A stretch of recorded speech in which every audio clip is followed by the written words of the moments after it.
on Zoom. She is a Labour peer and member of the Scottish Parliament. Konstantin Kisin is here, regular on the programme. He co-presents the Trigonometry podcast. And Joseph Harker is here. He's senior editor at The Guardian. The number is 0345 6060 973. If you'd like to put a question to my panel. I can't imagine what's in the news today that you'll want to ask about. Alun Cairns is really looking forward to your questions.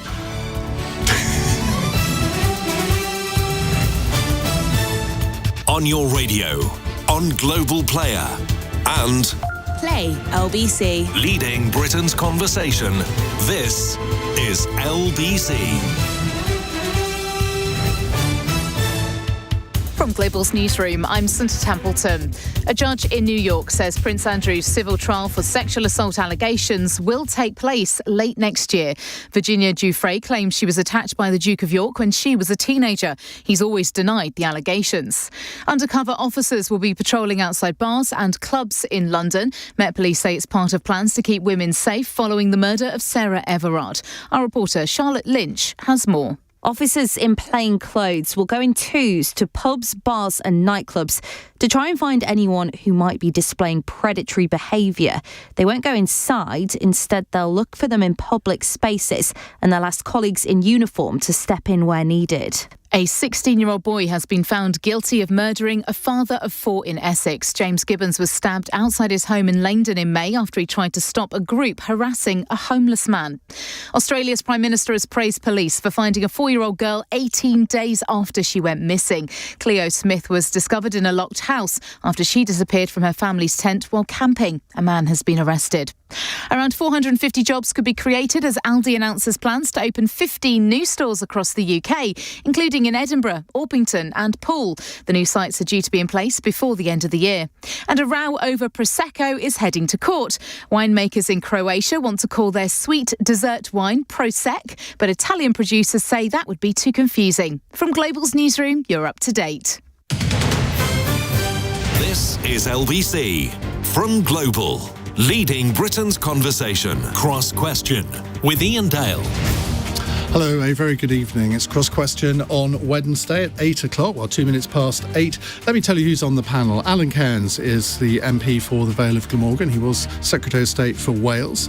Katy is a Labour peer and member of the Scottish Parliament. She joins us live on Zoom. Konstantin Kisin is a co-presenter of the Trigonometry podcast. And Joseph Harker is senior editor at The Guardian. The number to call if you'd like to put a question to our panel, 0345 6060 973. And of course, you can watch us on Global Player on the LBC website at lbc.co.uk or the LBC YouTube and Facebook channels. Call 0345 6060 973. Tweet at LBC. Text 84850. Cross Question with Iain Dale. This is LBC. Well, welcome to you all. Let's crack on with the first question. It's Scott in West Hampstead. Scott, hi, what would you like to ask? Hello, Iain. This is my question. Was today's vote in Parliament to halt the suspension of Owen Patterson MP a judicially fair move or just an attempt by his cronies to condone corruption? Alun Cairns. Really good question, Scott. Thank you very much for raising it. I'd take the former part of your question rather than the latter, and I'd say it's I'd like you to take both. It's about ensuring that that it's a fair process, and any investigative process of any sort would generally have the right of an appeal. There are differences of fact. It's obviously hugely sensitive following the tragic death of Owen Patterson's wife, and the emotion that would have been felt through him as going through the inquiry. Any conclusion of any investigation, when there are differences, particularly differences of fact, usually has a right of an appeal. So there's been a feeling for some time that the process wasn't right. I also think that the consequences these days of the findings, where there's a suspension from the House for longer than 10 days, leads to a recall. And if that's where we're going to end up, and we may well end up in that way, in that place, there needs to be, the process needs to be exhausted that is fair to everyone, and then the House can rightly consider that report. But these rules were only introduced fairly recently. You probably voted for them to be introduced. Surely the big question here is how can you possibly alter the rules halfway through the process? A court of law wouldn't stand for that, so why should Parliament? Well, we're giving someone the right of an appeal, and let them appeal to whatever findings that this select committee comes up with, which is a right and fair process. And we may well end up exactly where we are, but it's because we haven't suspended, we haven't disagreed with the findings of the report. We've suspended the report pending changes to the process to have a right of an appeal. But you are changing the rules halfway through. I wonder, and I know we can never get to a proper answer on this, but I'm going to say it anyway. If this was a Labour MP in this situation, I wonder whether the government would be feeling so strongly about it. Well, Jacob Rees-Mogg said that there's been noises from all sides of the House about the process before now. So why not address it before now? And I think that's a good question. That's a good question. Jacob Rees-Mogg's answer was that the noises had come so loud at this stage that something needed to be done. And people can make their judgments, and ultimately, a judgment will be made on the alleged offence, whether the punishment fits the offence, if it is. But that judgment has been reached by not only the Parliamentary Standards Commissioner, but also by the Parliamentary Committee, which has an equal number of Labour and Conservative or Opposition and Conservative MPs on it, plus lay people. So they have reached that judgment based on the evidence. But there's no right of the appeal. But any process, any tribunal, any hearing of any sort would usually have the right of an appeal. And I just think that is a fair process. So let's wait until we get a fair process, and it may well be we end up in exactly the same place, whereby a vote is then, if a report is agreed, and a vote would go through in the normal way when we're satisfied that the process is in everyone's interest and everyone feels that it's balanced and fair. Do you understand how this looks to the general public? I do. It's extremely difficult. It's extremely sensitive, and lots of MPs will have grappled with their conscience, will have tried to better understand the position, but ultimately, if there are differences of fact and differences of views of fact, and there is no appeal for someone to at least review that, then I think that I hope the public will go with us. And all we're doing is suspending the judgment on this report pending the review for a short number of months. It's taken 2 years. Let's just remind us of Scott's question. Was today's vote in Parliament to halt the suspension of Owen Patterson MP a judicially fair move or just an attempt by his cronies to condone corruption? Joseph Harker, let's look at the judicial, quasi-judicial side of this. Alun Cairns has got a point, hasn't he, when he says, well, look, there is no right of appeal here. Surely everyone, if you were disciplined in The Guardian, perish the thought, you would expect to have a right of appeal, would you not? I think Alan did a brilliant job there. I mean, clearly he doesn't believe a word of what he's saying, but I thought he sounded really sincere. And he's obviously just towing the party line. It's clearly ridiculous. You've got a system in place which you just said you voted for yourself.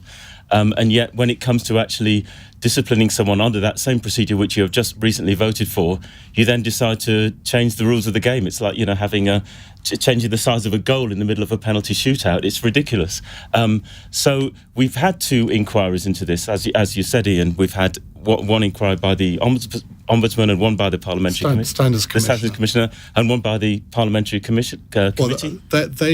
They took her report and then they decided to endorse her. But they looked into it again, anew, like you say, with lay members and MPs from all sides, and they reached that decision. There's been an appeals process that has been a secondary form of inquiry, and it has found that Owen Patterson, has breached the rules, and I do appreciate that Owen had a kind of awful personal tragedy last year, but let us not forget that the thing which he's accused of, the incidents that he's accused of, took place well before the death of his wife. So the actual, in terms of the facts of the matter that are being investigated, that has nothing to do with his personal tragedy, although which is awful, absolutely. But let's not get distracted by that. There is a case that he's had to answer. A case has been brought. Two independent inquiries have considered he's in breach of the rules. And then at the end of that to say, oh, well, now we'll just change the rules and take it all back, take the ball away or whatever, is plainly ridiculous. the Conservatives are bringing Parliament into disrepute was showing that the era of sleaze is now back with us. Sleaze and corruption are okay as long as seem to be having the green light, because as soon as someone's found guilty, we found the same with Priti Patel. She was found in breach of the ministerial code to have bullied members of staff. Boris Johnson then gave her the all clear. Clearly, this Conservative government is not interested in bringing any of its members to justice. It will let them off everything, and that is a slippery slope, I'm afraid, in which, once anything goes, then things descend very quickly downwards. Katy Clark, let's come to you next. If this was happening in the Scottish Parliament, is there a similar procedure there? Would there be if you were accused of something and they found you guilty, would you have a right of appeal? I think many of the processes in the Scottish Parliament are not as developed as Westminster. Unfortunately, we seem to have problems in all political parties with politicians behaving badly and having to go through these kinds of procedures. It does look a highly party political attempt to help a friend today. And I think that brings the whole process and those involved into disrepute. But all politicians, whichever parliament they're in, need to be expected to hold the highest standards. And of course, there needs to be processes to do that. And I think the attempt today looks highly political and an attempt to help a friend. But going back to my initial question, is there a right of appeal in the Scottish Parliament processes on these issues? Yeah, I'm not sure. I was elected in May, and I'm not quite sure exactly what the processes are. But what I would say in general is that that they're. I'm not aware of the full details of the process. I don't have any problem with the idea that there should be a right of appeal. I think the problem here is that these are well-tested processes, and we're halfway through a process. The Standards Committee and the other bodies have dealt with many cases, and it is important that they have the confidence of the public, and to change the rules in the middle of a process brings the whole process and the whole of politics into disrepute. As I say, politicians from all parties seem to get themselves into a position where they need to be held to account because of their conduct.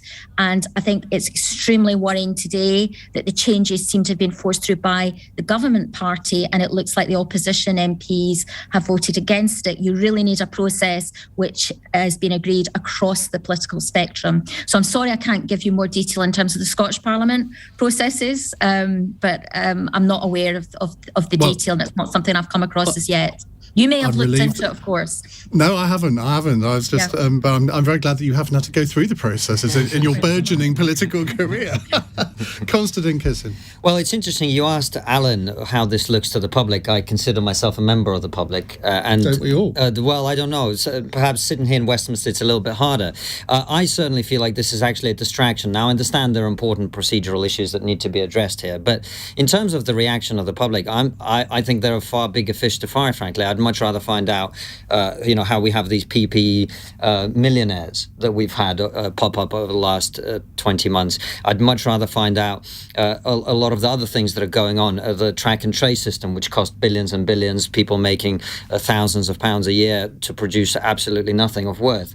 I think those are much more interesting and important issues for us to address. I'm sure you did, but I just feel like this is what in America they call a beltway issue, something people in politics care about. Because why not? If you remember the late 1990s, you're probably too young. That sleaze in the major, and the sleaze was part of the reason that the major government fell. There were many reasons for that, but I think it did play into it, and it did resonate with the public. And Labour have understandably jumped on this today because they think, we can get this issue to play to us. But of course, what it does, it undermines the body politic in general. Doesn't it? It does, and it's difficult to undermine it any further than what it has been over the last 5 or 6 years. So I understand your concern, and of course, Labour and Joseph and others will have to seize on this and try and make hay.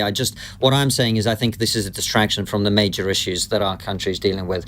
I don't really care about it that much, and I don't think much of the public do either. All right. I don't think it's a part. So just to say, I don't think it's a party political issue, because this is an MP who was taking money and lobbying on behalf of companies he was taking money from, and that is deeply borderline corrupt or whatever. Let us say. His defence on that is that he was talking to government ministers, yes, on their behalf, about things that they had found out where I can never pronounce this word, carcinogenic materials being found in ham. That's the one. In ham and milk. And according to him, having warned government ministers, that has actually saved lives. Now that... But two bodies have looked into it and found him in breach of the code. So, I completely understand that. It matters because if someone is taking money... And if you're obviously too young to remember Cash for Questions, but that was absolutely... I do remember them. And I'm older than I look, thankfully. But it really does undermine. But it's just plain wrong. It's not just that it undermines trust in politics. It's just wrong. My point wasn't that it's not wrong. My point is there are far bigger wrongs that I still don't have an answer to, and I'm much more interested in finding that out. And I think Katy made a good point, by the way, that this happens on all sides of the political spectrum. I think it's part of the process. And yes, the procedural issues I hope will get addressed, but as I say, I don't think it's as big an issue as we're making it out. Scott, what do you make of what you've heard? Oh, some great views. Thank you very much, panel. I would have liked to have seen the sanction upheld, but for it to have been a lesser one on compassionate grounds, I think that would have been the best way forward. Well, I think that's a very interesting point because Alun Cairns, I don't think this would be happening if the sanction had been a 10-day suspension. But of course, because it was 30 days, that if the Parliament had voted in favour of that, there would then be a recall petition and possibly a by-election. That's what's behind this, isn't it? Well, that's an interesting point. But so you agree with that? I want to go back to what Joseph has said to begin with, because there hasn't been an appeal, because the relationship between the Commissioner and the committee is naturally very close.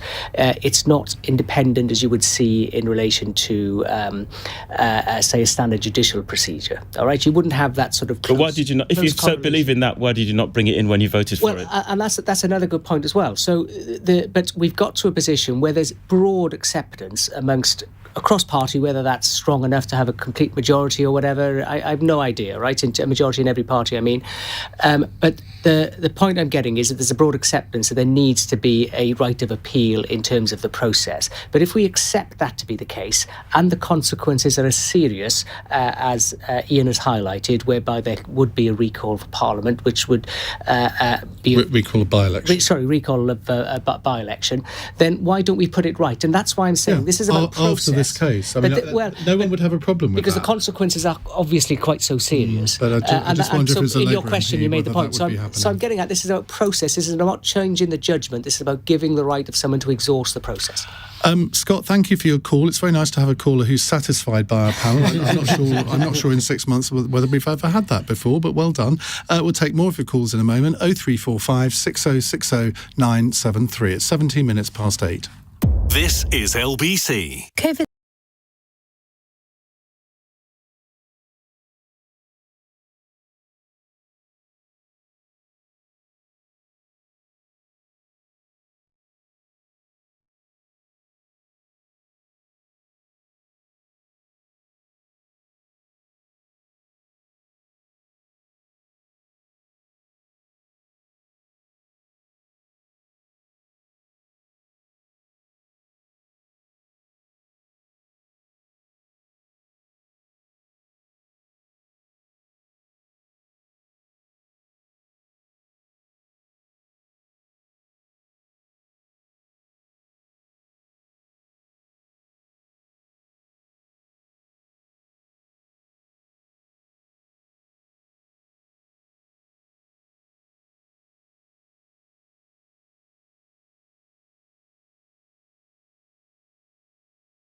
past 8. It's Cross Question with Alun Cairns, the Conservative MP for the Vale of Glamorgan, Katy Clark, who is a Labour member of the Scottish Parliament, Konstantin Kisin, co-presenter of the Trigonometry podcast. Just explain what that is for those. It's a I'm sure YouTube, everyone knows, but yeah, what people do know. It's actually hosted by Global at the moment, but it is a political and cultural interview show. We interview interesting and controversial people, and we have honest conversations with them, which is very unusual, as you well know. I've been on it myself. You have been on it yourself. Not for a long time, though. That was one of the exceptions. Joseph Harker is here as well, senior editor at The Guardian. What does a senior editor do? Things that a junior editor never could find. But what do you? I mean, you write a lot. What? Well, I for the last several years I've been an editor on the opinion section, so which has been great, and I'm write the occasional column, and now I've got a new role, which is senior editor for diversity and development, which is trying to bring in a diverse, inclusive organisation to embed those values into the organisation at every level, and hopefully our readers will notice that our coverage becomes all the better for it. Okay. Now, a couple of texts and tweets before we go to the next question. Tom says, do you not think that 30 days suspension for Owen Patterson for this level of corruption and abuse of power is a very lenient penalty? If I did something equivalent in my job, I'd get sacked. Jamie on Twitter says, ask Alun Cairns whether employees with less than 2 years service should have a right of appeal against dismissal or even a first hearing. That's a really good question, and I'm open-minded to these sort of debates. I'm not a lawyer, but I'm happy to ensure that fair process is pursued. Right, let's go to Rupert in Lancaster. Hello, Rupert. Hello, Ian. Hello, panel. So my question is, should Sajid Javid sack care workers and NHS workers who refuse to take the COVID jab? Let's go to Katy Clark on this one first. Now, I don't know what the situation is in Scotland, whether this is a live debate there as well, but it certainly looks in England as if anyone who works in social care or the NHS who doesn't have a double vaccination by April is going to be for the heave-ho. Yeah, I mean, it's a live issue in Scotland as well. I think the problem is that the numbers that we're talking about are massive. And if indeed we go down this path, then, I think we're going to have an even greater crisis in health and social care. So it's a difficult issue. Obviously affects people's employment rights. There's a range of reasons why people may not have taken the vaccine. And it's about balancing, the rights of the individual, the rights of the worker, and indeed the rights of those that they're working with, not to face infection. I mean, this has got to be evidence-led and it's got to be scientifically based. And, it seems to be accepted that if you're double vaccinated, you're less likely to get the infection and you're less likely to pass it on. But that's, got to be part of the discussion as well as actually what are the risks. And there is some debate about that still, of course. So I think it's a difficult issue, but we've got to respect the rights of the individual, the contractual rights of the worker as well. And there's a range of reasons, as I say, why people may not have taken the vaccine. Sorry? What about the contractual rights of the patient? I mean, if I go into hospital, I want to get the best care possible, and I don't want to be infected by somebody who, through no fault of their own maybe, has got COVID. That's right. And, and at the moment, I mean, people are expected to take regular tests, at least twice a week, lateral flow tests. People are expected to ensure, to the extent they're able to, that they're COVID negative. So, I think it links into the debate also about vaccine passports, which also has been a live debate in Scotland about whether, vaccine passports work. And actually what we really want to know is that people are COVID negative. That's the real issue, rather than whether they've been double vaccinated, because there's lots of people that are positive for COVID that are double vaccinated. Indeed, there's lots of people in hospital now who unfortunately have been double vaccinated but are still in hospital with COVID. So I think it's perhaps a more complicated issue than initially presented, but it does seem that there's large numbers both of NHS staff and of care workers who have not been double vaccinated. So in terms of patient care, we already have a crisis in staffing and social care and NHS. And to take this step is going to have massive implications on the people that rely on the staff also. You've given quite a long answer there, but I still don't know what your view is. I think what I'm saying is that, that I think it's more complicated, and that... Yeah, but you're a politician. I mean, put yourself in the position of the Scottish Health Secretary. You have to make this decision. Which side do you think you would jump down on? I think it has to be based on evidence, and it has to be based on the risks. But we know the evidence from other countries. Italy, France, lots of European countries have already done this. We know that there hasn't been a drop off in staffing numbers, which was expected. I think we've got all the evidence. We need to make a judgment, haven't we? But also, it's the rights of the workforce as well. And as I say, what we really want to know is that people are COVID negative, not necessarily just that they're double vaccinated. So I think it does link into debates, for example, about COVID passports and lateral flow tests and PCR tests. I think we do need to take steps to ensure that those who are exposed to vulnerable people are not putting them at risk. And there's a debate as to how that is best done. Konstantin. Well, I'll give you a non-politician answer. I think the idea that the government should attempt to force people to inject something into their body that they choose not to is absurd and wrong. I think that firing nurses and care workers in the middle of a health crisis is wrong and stupid and counterproductive. I think that there's not strong evidence for the idea that being vaccinated prevents you from passing it on to other people. There isn't, actually. And in your example, Ian, that you gave of you going into hospital, there could be a nurse or a care worker like me who's had COVID, who has strong natural immunity but is not vaccinated, that is not passing on the virus to you. But there could be someone who's vaccinated who's passing it on to you. We know that if you are double vaccinated, you are 80% less likely to pass it on to somebody else. That's not true. Argument finished. No, it's not finished. Ian, there was an article in Bloomberg only a few days ago which showed that in indoor settings, you are as likely to pass on the Delta variant as you are to pass whether you're vaccinated or not. It's exactly the same risk. So the evidence is not very clear. You didn't listen very carefully to Katy, who was actually making a very good point about this, that the evidence scientifically is very complicated. It's not as clear as you'd like it to be. There are countries like Israel where the vast majority of people are vaccinated, but we're not seeing a drop-off in infection rates in the way that you'd expect. And of course, when you tell thousands of care workers that they're going to be fired, you will lose numbers. I know personally several nurses and doctors who are in this position. It's 0.1%. Okay, but I gave you a counterexample of Israel. So what I'm saying to you is this is complicated. I have plenty of friends who are in this position, who've had COVID or who haven't had COVID, who don't want to take the vaccine for their own reasons, and they are going to be fired. They're losing their jobs. This is happening in America in the healthcare system, in policing, in other areas. And my broader point, which I come back to, the principal point is the government has no right to tell people what to inject in their body. It's as simple as that.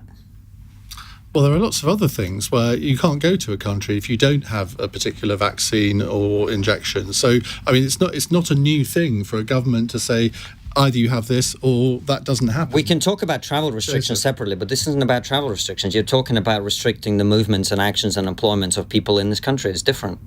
It's not a case of whether the government has the right to tell people. People have a choice. You can either have the vaccine or you can look for a job somewhere else. Well, so you can starve to death. That's not much of a choice. That's coercion. Well, I guess now they've taken away the £20 uplift, maybe people will be starving to death, but we'd like to think that with universal credit that there's no reason for people to do that, but that people have a choice of looking for another job. It's one that I don't have a come down strongly either way, because I think there's really valid arguments both sides. I'm not a great Sajid Javid fan at all. He gets so many things wrong, but it's good. I think it's good to send a signal that we expect you to be fully vaccinated just for your own safety, if not for others. So we don't need to find another staff member. Why is the government deciding about my safety on my behalf? I'd quite like to make that choice myself. Because if you're a healthcare worker or a health or a care worker, then the government has invested a lot of money in you to do that job, and if they lose that member of staff, then they will have to go through the expense of having to retrain them. So from a purely HR perspective, it's as an employer and also as a duty of care, it's the kind of thing that it's an important signal to send. But having said that, I accept that there will be people some might have actually very valid reasons for not taking the jab. I think the kind of these political, I don't mask, I don't this. I think they're kind of, I wouldn't count them as valid reasons at all. But for some people, they may have a valid medical reason or something like that, and that they should not be forced. But I think it's It's a difficult one either way, but probably I don't know which way it'd come down. Governments take it upon themselves all the time to protect the population from something. You presumably wear a seatbelt while you drive. That was a government decision. The seatbelt is not something I inject into my body, and there's a very important principle. No, hold on. I imagine most people in this room believe in the idea of my body, my choice for abortion and women's right to choose what they do with their body, right? This is exactly the same thing. You have a right to control what goes into your body, and the government has no right. It has no right. And there are consequences to do that. If you don't do what will protect, I know you say it doesn't protect other people, but I think you're wrong on that. If you don't do that, that is your decision, and you're perfectly entitled to make that decision, but there will be consequences of that decision. Well, that is not freedom to choose what to put in your body. That is coercion. The government has been using coercion on the public for the last 20 months, and I don't agree with it, and I think it's morally wrong and it's unethical. Well, my starting point on this is that the government shouldn't be forcing us to have any vaccination or anything, and it should be by encouragement and by sharing the data and so on. That's my starting point. But then, of course, there are, in different roles and different jobs, there are expectations. So a police officer can't strike, for example, and you've highlighted some other examples that sort of inhibit civil liberty within, or freedom, absolute freedom in other ways of life, which is deemed to be responsible. So instinctively, I would be against forcing anyone to be vaccinated, but I recognise, and up until a couple of days ago, and this is why, because the evidence is always changing, so I do agree with some of the points that have been made. So up until a couple of days ago, I would have said, yes, sorry, we've really got to insist that people have to leave their roles or go to work in other jobs if they're not vaccinated.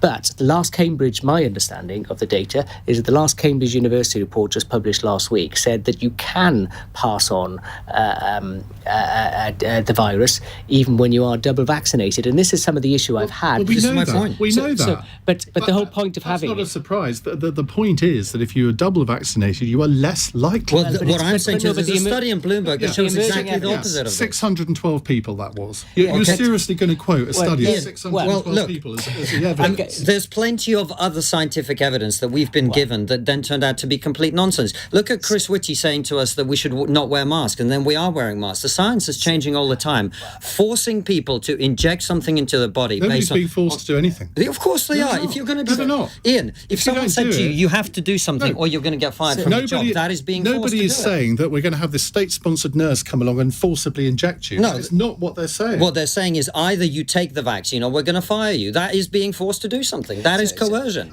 So what I'm trying to say is that the evidence is continuing to develop and emerge. So by the time it comes to, say, this vote in Parliament, I will want to see what the latest evidence is. So last week, I definitely would have voted, yes, you must be vaccinated if you're going to work in a care setting, for example. But since there's been more evidence that's coming out to sort of question it the other way, I'm thinking, well, hang on, let's see what this data says. Is this something where you think that there shouldn't be a whipped vote on? I don't know whether this is even something that would come to a vote in Parliament, but it seems to me this, judging by the discussion that we've had here tonight, this is a conscience issue. It is, and I think it'll be a difficult judgment for the Prime Minister and the Chief Whip to make as to whether they whip it, because the Prime Minister has always promised that he would never force people to be vaccinated. So he wouldn't be forcing people to be vaccinated, but he would lead to a consequence of someone having to change their roles. And I think, let's see what the latest evidence shows. All right. Well, look, I always know when it's a really good discussion because I lose complete track of time and go to the news 4 minutes late. It's 8:30, nearly 8:34. Let's get the news headlines with Kevin McGrath. MPs have voted in favour of overhauling the disciplinary process for MPs at the same time as blocking the suspension of a Tory backbencher. An inquiry found Owen Patterson used his position to benefit two companies he worked for. The government instructed Conservative MPs to back reforms and a review of his case earlier in the Commons. Labour says it's blatant corruption and the Tories are just protecting one of their own. Sponsors of Yorkshire County Cricket Club have cut ties with the side over its handling of racial harassment and bullying against former player Azim Rafiq. Publishing company The Emerald Group, Tetley's Beer and David Lloyd have all withdrawn their association.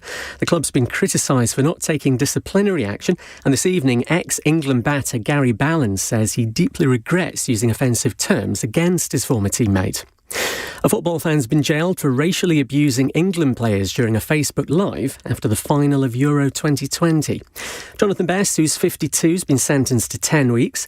He posted a rant about Marcus Rashford, Jadon Sancho and Bukayo Saka. And the US judge in the Prince Andrew sexual abuse civil case has set a target of holding a trial between September and December next year. Virginia Giuffre claims the Duke of York sexually assaulted her when she was a teenager. He strongly denies that. LBC weather, dry for most of us overnight, but showers in coastal areas and also for northern Scotland and Northern Ireland, lows of 4 degrees. This is LBC.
On LBC, it's Cross Question with Alun Cairns, Katy Clark, Joseph Harker and Konstantin Kisin. Now, you made a big announcement today on Twitter, Konstantin. Would you like to share it?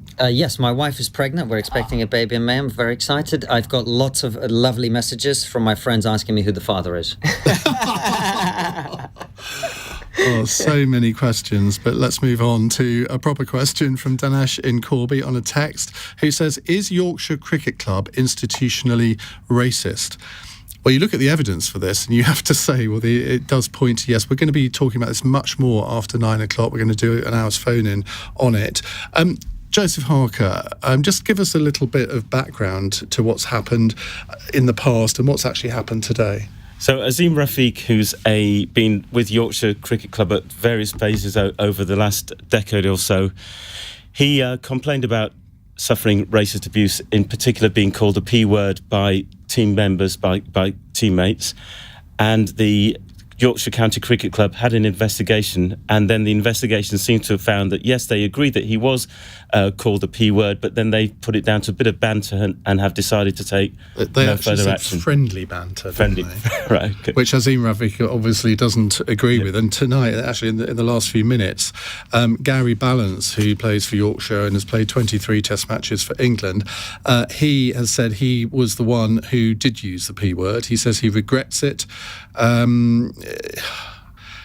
What do you think should happen now? Because Yorkshire County Cricket Club don't seem to be taking this very seriously. They're losing sponsors today as a result of it as well. It's very, I mean, in a way, it's good of Gary Balance to come forward. A lot of people will never have heard of him before. And that is a good thing. But what I wouldn't want this to do is for it to shine all the focus on him rather than on what the cricket club has done, because in all these things, it's not what happens in the workplace, it's how the organisation deals with it. And when the organisation has got such stark evidence of this, that somehow they think that use of the P word and racial slurs is okay, just a bit of friendly banter in the modern world, is completely at odds with, with a decent society and with a multicultural nation.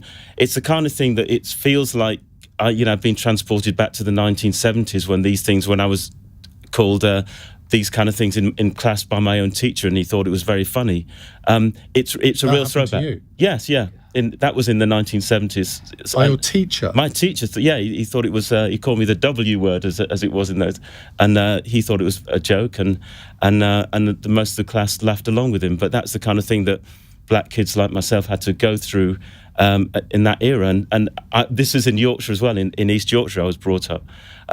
But yeah, to think that these attitudes still prevail, that these organisations and institutions still think it's okay to use it, is shocking. I mean, what is good is that it's the kind of thing that unites the nation. It's so clear-cut that no one, I think, is... I mean, Konstantin hasn't spoken yet, but I would imagine that no one will say that this is okay. And so... at least it's kind of a clear line in the sand, but one wonders what's going on in the Yorkshire County Cricket Club. Let me just read out a bit more of what Gary Balance said, because I think this does provide a little bit of context. He says, "To be clear, I deeply regret some of the language I used in my younger years." He says... Rafiq was my best mate in cricket. He added that he deeply cared for him, adding that on the pitch we supported each other greatly. He said, "I do not wish to discredit Rafa by repeating the words and statements that he made about me and others, but I have to be clear that this was a situation where best friends said wholly offensive things to each other, which outside of that context would be considered wholly inappropriate. I regret that these exchanges took place, but at no time did I believe or understand that it had caused Rafa distress. If I believed that, then I would have stopped immediately. He was my best mate in cricket and I cared for him deeply. To my knowledge, it has never been alleged that I reduced Rafa to tears." Konstantin Kisin, anyone that's been involved in team sports know that there's a lot of so-called joshing that goes on. Sometimes it goes beyond the boundaries of what normal people would think was joshing. There is no defence for this, though, is there? I mean, he's kind of saying, well, it was many years ago, I regret doing this in my younger years. Does any of that wash?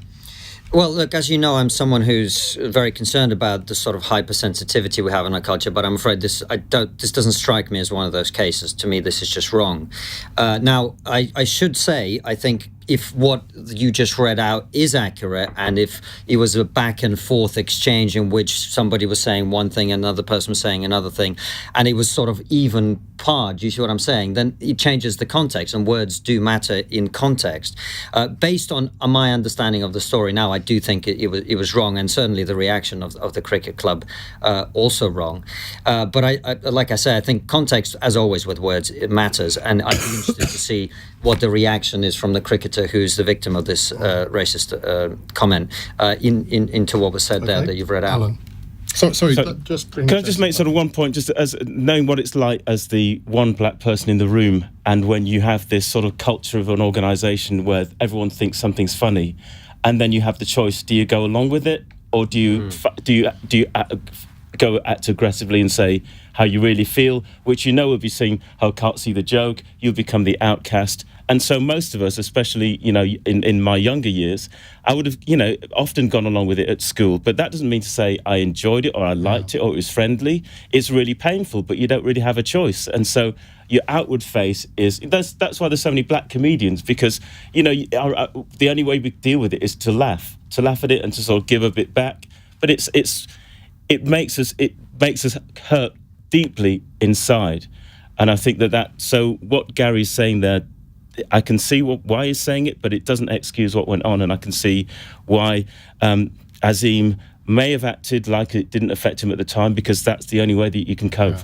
Well, can I just very quickly come back on that? Because as a kid who came to this country as 11 years old, I was called the P word at school as well.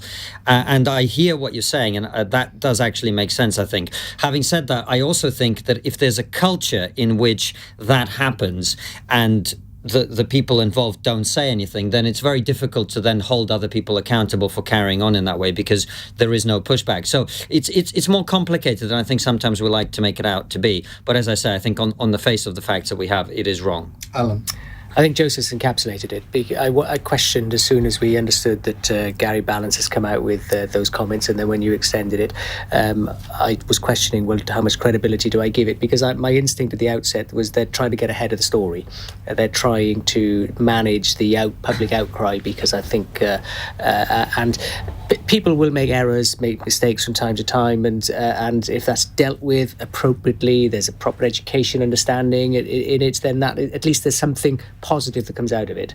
But in this, Yorkshire Cricket Club have not dealt with it properly, and I think that I certainly don't condone or support what Gary Balance has done, but he should have been brought to heel by Yorkshire Cricket Club, taking the most robust action immediately, and we wouldn't have been in this position. Katy, are you a cricket fan? I mean, I'm not particularly a cricket fan, but in terms of, the allegations are clearly very serious. But in terms of the discussion that's been taking place, it, reminds me of many experiences that women have had over the years as well. And I suppose, the issues are about how society's really changed.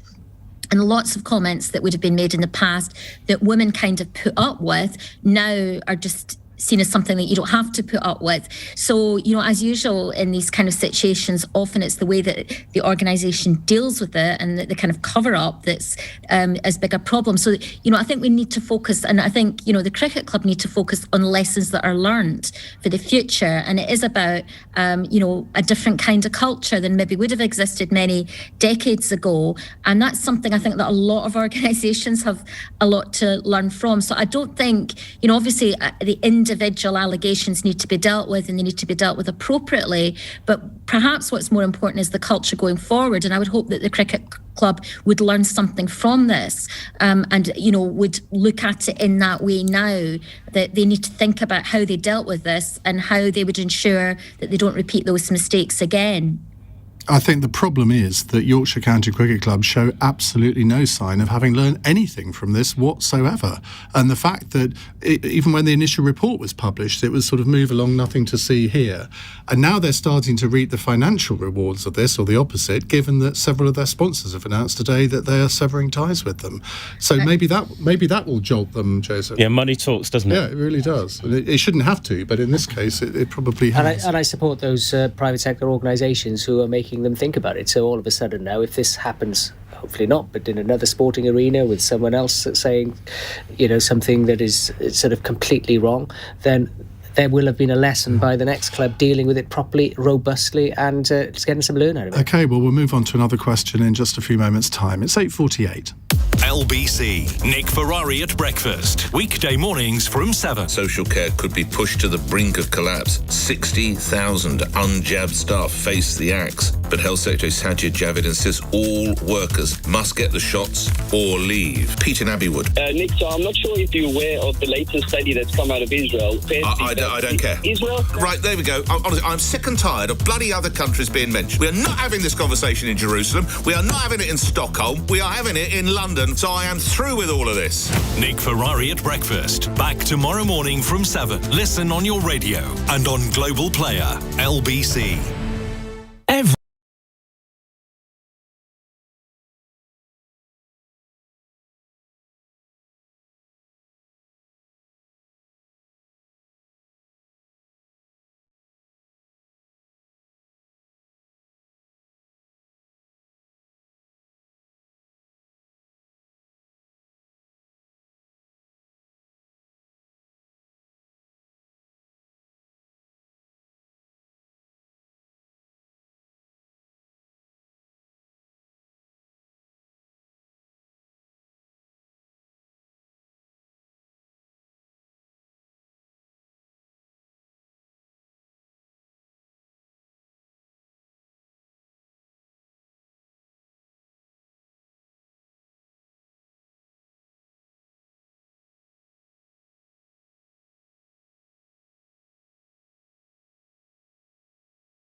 51, Alun Cairns, a Conservative MP, Katy Clark, Labour MSP, Konstantin Kisin from the Trigonometry podcast, and Joseph Harker from The Guardian with me answering your questions. This hour has flown by. Another controversial question coming up from Maya in Tottenham. Hello, Maya. Hello. Is history being rewritten for the sake of diversity and inclusion? Now, I don't know if Maya knows that you've got a book coming out on this subject, Konstantin, but I'm coming to you first because of that. Well, the book is called An Immigrant's Love Letter to the West, and therefore the answer is absolutely history is being rewritten for the sake of diversity and inclusion. And by the way, well-intentioned as these efforts may be, they are nonetheless happening. So one of the ways you can see that it's happening is we've suddenly been told in the last 10, 15 years that Britain is a nation of immigrants. And for some reason, this is accepted as a fact, when it's, of course, complete nonsense. And many other things of this nature. Is it nonsense? Of course it's nonsense. Of course, the last major wave of immigration into this country, when I'm talking about major wave of immigration, was in 1066, which was a brutal invasion. Now, you can't call that immigration. Everything else has been relatively minor, in small numbers, until the Blair government. So we're not a nation of immigrants, have never been a nation of immigrants. There have been immigrants who come to this country like me, like other people, but a tiny minority. Of course, we contribute to this country. That's not to say that we don't, but to pretend otherwise is absurd. And the decision has been made to do this because somehow it's perceived that if we tell people like me that we are a nation of immigrants, we were somehow more welcome here. I don't feel that at all. I'm welcome here because British people are welcoming. I'm welcome here because this is a welcoming country. That is all I need to know. I need to know how people in this country treat me. I don't need to be told that Britain is this or that. I don't think we need to revise our history. If anything, what we need to do is contextualize our history and understand that when some bad things were happening here, what was happening elsewhere in the world. And I think that's how we've got to see our history, rather than pretending that it was something that it wasn't, just because it makes us uncomfortable in 2021. Now, Katy, you were nodding at quite a lot of that, which I was slightly surprised at. Well, I don't think history is being rewritten. I think different stories are being told. So if we think about Black history, I think we should be, teaching a lot more Black history and speaking a lot more about Black history. And part of that is the history of slavery. And that's a story about ourselves as well as a story about other countries. But of course, there was a huge amount of slavery, that's existed for, many, many centuries in British history, in terms of thurlage in the Scottish mines, in terms of bonded labour. So, I think many, many stories need to be told. The story of working people, the story of the working class, the story of different communities. That history is far more, perhaps, than just the stories of kings and queens. I think we need to be teaching a lot more history. So what I think would be very sad is if we lose some of the history that more traditionally has been taught. I think we need to broaden out the story and our understanding of where we come from. And I do think, therefore, it is a good thing if history is maybe not being rewritten, but if more stories are being told to make it more diverse and more inclusive. Not sure if this is a time to say that my next book is on kings and queens. Alan. Well, I agree with Katy in that I just think that tearing statues down or tearing paintings down in museums or whatever they might be, as has just happened in Cardiff about Thomas Picton, I just think it's far better to leave it there, but maybe complete the story, because we were only having one version of it up until recently.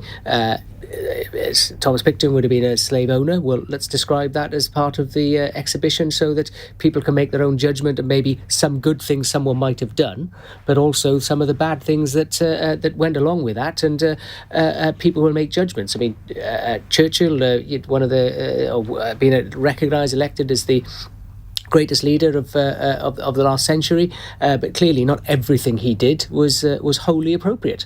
And I just think let's be complete about our understanding of an individual. Joseph. And of course, a lot of history is about men, and we need to hear a lot more about what women and girls have done as well. I think there's a lot of nonsense being said about this. I mean, when we talk about history being rewritten, and I think it's unfortunate there's this word decolonise, which gets completely misrepresented, and I think it's an unfortunate word, because decolonise implies that you're taking out, that you're removing, when actually it's about expanding, it's about getting a fuller picture, it's about having those other voices. The anti-slavery movement wasn't just about white saviour William Wilberforce, it was about people like Oluola Equiano and many other enslaved people who were kind of campaigning to end it. And like as Alan said, the story of Churchill is not great national hero. It's a story of a man who was deeply racist and had some very, very unpleasant views. But also, he was a national hero because he saved Britain from the Nazis. So, but you can be a national hero while still having a dark side. But let's not pretend there is no dark side. And I think too much of the popularly understood history of Britain, as is taught, is that Britain was this great nation.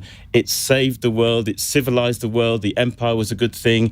And if you criticize the empire, then you're seen as being unpatriotic, that you're trying to do Britain down. And you're not. There's certainly lots of criticism of the empire, but if people are so proud to be British and so sure of Britain's place in the world, then they should be able to take that criticism. They should be able to take those alternative voices. They should be able to hear the stories of the colonised as well as the colonisers. And to me, we need to expand the curriculum. We need to expand our learning, expand our teaching, and realise that Britain is not this paragon, 100% pure, fair nation, that it has As no nation a lot is. of... Exactly, absolutely. But let's not pretend that Britain is, and let's not make out that if you criticise Britain, then you're being unpatriotic, and that's where the right. We've nearly reached the end of the hour. But Well, this is so interesting in that there was a referendum in Wrexham just a couple of weeks ago as to whether they maintain a statue or not. I don't know exactly who the figure was or the history, but 70% voted to keep it. But I understand the part of it will be to give a better explanation of the history of the individual that they were celebrating. Okay, final text question, which I'm sure won't be as good as the one we had last night on people's reactions to cold bed sheets. But anyway, Polly is in Chesterfield. She's texted, Mariah Carey's All I Want for Christmas has re-entered the US Spotify charts. When is the right time to start listening to Christmas songs again? Katy? I think December. I've got to say maybe late October, but I think December. I think from mid-December onwards, though, definitely we should all be trying to, get into the 100% Christmas spirit. Capital Christmas or Smooth Christmas, I think we have on Global. Alan? Well, I'd like it to be Christmas. I'd like it to be December, but it's quite obvious retailers are keen to push us into that Christmas mood a little bit earlier, and it seems to me that it's regularly now, as soon as Halloween has passed, we're into Christmas sort of adverts on television. We're trying to drive us in that direction, but I'd like it to be a bit later than where it is, but I understand the plight of retailers, having had the last couple of years they have. Konstantin? Well, this is going to sound very counter to my argument for personal autonomy that I made earlier, but I personally think that any Christmas activity before December should be outlawed. I would go so far as to say before December the 23rd. Yeah, agreed. Personally, but Joseph? I hate the month of November. The clocks have just gone back. It's cold. It's wintry. I need to think of Christmas from now, just to get me through the month of November all the way through to the end of the year. Well, does that make us all feel Christmassy? I don't know. Anyway, thank you so much to everyone. Katy Clark, Alun Cairns, Konstantin Kisin and Joseph Harker. We'll have you all back very soon. Thank you very much indeed.